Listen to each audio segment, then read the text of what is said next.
Imbube yemhlaba inkosi Mswati III ukuthito lomuhla esigodlweni kalozisi ehlezi yemukela tincwadzi tebuncusa letichamuka emaveni lamabili. Tincwadzi tebuncusa tichamuka eveni laseJapan letifike naye ke lusataba ngisiba likhulu wakulela live ligama lakhe lekungu-Ushio Shikeru.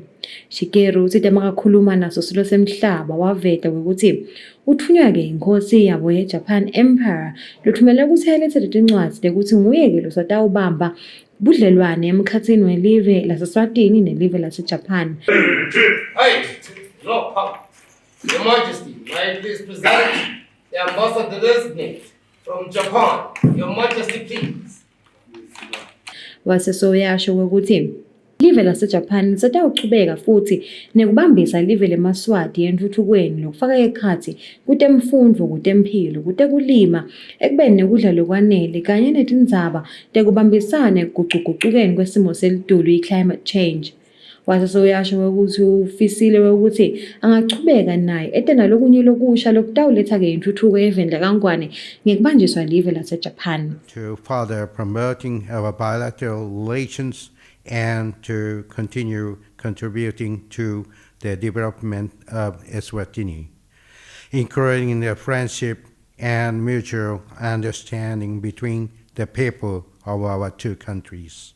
I wish to work closely together on global issues and challenges as well. Imbube yemhlaba inkosi Mswati III ibonga kakhulu kuye ke Shikeru yaseyasho ukuthi futhi live laseJapan linawo ke kubambisana nemave asevekatini lase-Afrika ngaphansi kwenhlangano yaka-TICAD kanti ke lo mhlangano waka-TICAD bubanjwe eveni laseTunis eminyakeni lophelile lapho khona lo mvunankulu owunikela ke ngemali letigidzi letingamadola eMelika lengama-30 billion US kuwo ke emave evekatini lase-Afrika lapho avete khona sinelive laseSwatini liphokophele ukuthi kukhona ke litakutfola ubese soyabamema ke nabo somabhizinisi labachamuka eJapan kokuthi nabo abakukhuthatele kuta eveni lakangwane batewutshala timali basungule emabhizinisi ukuze kusineMswati atewuzuza kusunguleke emabhizinisi kuphinde futhi kwakheke imisebenzi. New ambassador, we are going to continue to build the relationship that happily exists between our two countries. Our two countries have supported each other in a number of areas.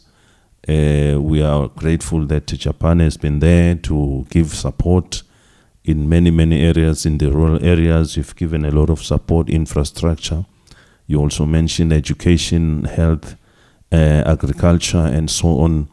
So we are grateful that there is that cooperation, and of course also through TICAD, which Japan is working with all African countries to make sure that the African countries do meet the goals which they want to reach. As you are aware that the African Union has a 2063 vision to make all people living in Africa to have a much better lifestyle. Umunye longisiba likhulu lofikile eveni lakangwane nguleyo lochamuka eveni laseNdiya naye ke lovetile ukuthi kuyinfokoto lenkulu kufika kwakhe lapha ngekuthunywa ngumengameli wakulela live umnumzane Ran Prasad senguye ke losatawubamba lihhovisi lasebalukhulu welive leNdiya eveni lakangwane kanti ke uthi tena kafika wabala tonke ke tintfo lesetentiwe live laseNdiya kulekelela live leMswati kufaka ekhatsi ngomnikelo wa $1 million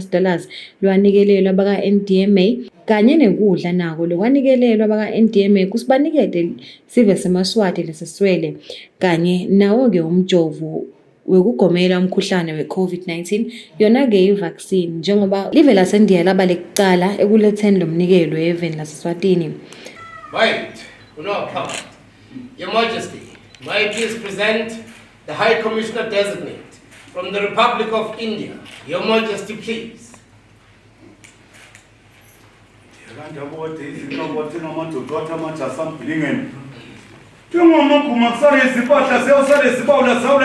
Swatini is close, friendly and cordial.